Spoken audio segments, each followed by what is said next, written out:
اعوذ باللہ من الشیطان الرجیم بسم اللہ الرحمن الرحیم نحمدہ ونصلی علی رسولہ الکریم۔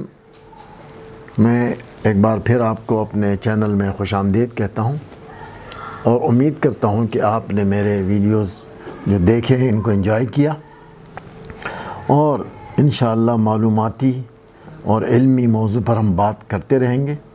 ہم نے قرآن کے حوالے سے کافی بات کی ہے اور اب ہم قرآن ہی کے حوالے سے اور اسلام کے حوالے سے کچھ معاشرتی مسائل پر بھی بات کریں گے، اور مجھے امید ہے کہ یہ بھی انہی سمتوں میں جائیں گے جن سمتوں میں ہم نے پہلے بات کی ہے۔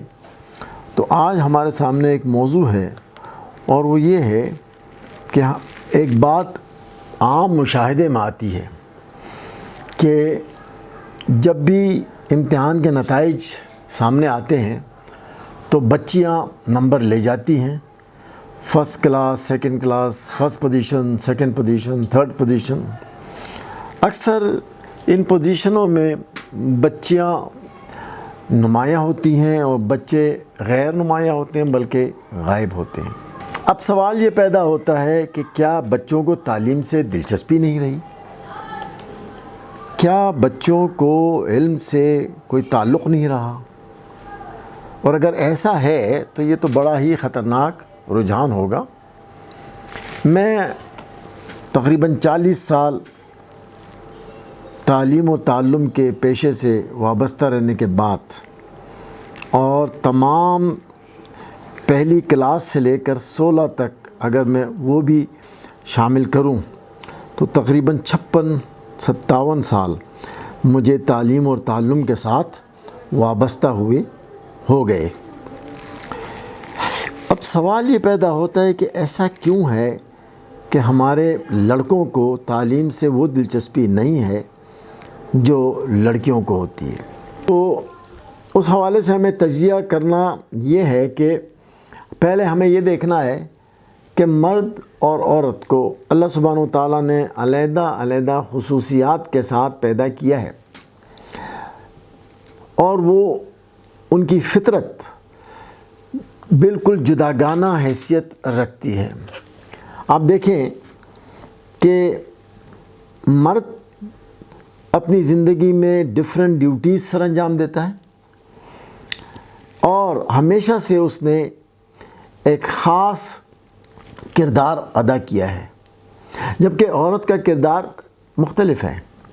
اگرچہ یورپ اس بات کو تسلیم کرنے کو تیار نہیں ہے، لیکن ہم ابھی یورپ کے اس نظریے کو سائیڈ میں رکھتے ہیں اور ہم دیکھتے ہیں کہ اصل مشاہدہ کیا ہے کہ مرد طاقت کا استعمال، مثلا شکار کے لیے ہمیشہ مرد نے پہل کی ہے، وہ قوت کا اظہار کرتا ہے، قوت کا استعمال کرتا ہے، اس کے اندر تجزیہ، انالیسس، میتھمیٹکس، ریاضیات یہ بدرجہ اتم موجود ہیں۔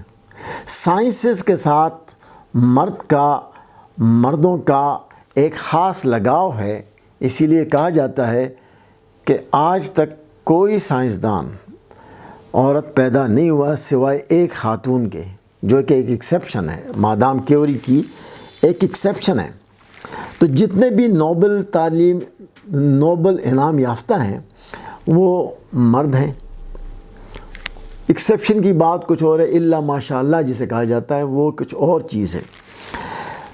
اس کے مقابلے میں آپ دیکھیے کہ عورت کے اندر نسوانیت ہے، نزاکت ہے، اس کے اندر برداشت ہے، صبر ہے، اس کے اندر جذبہ محبت ہے اور وہ ایک خاص لگاؤ صبر کے لیے، برداشت کے لیے رکھتی ہے۔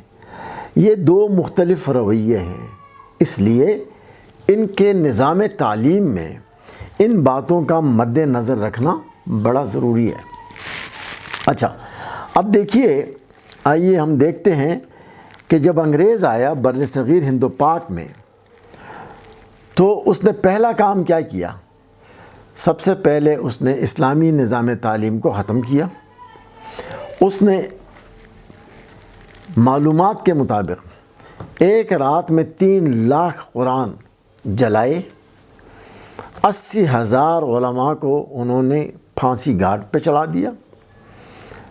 تو ان کے سامنے اس تہذیب کو ختم کرنا یہ ان کا بنیادی موٹو تھا۔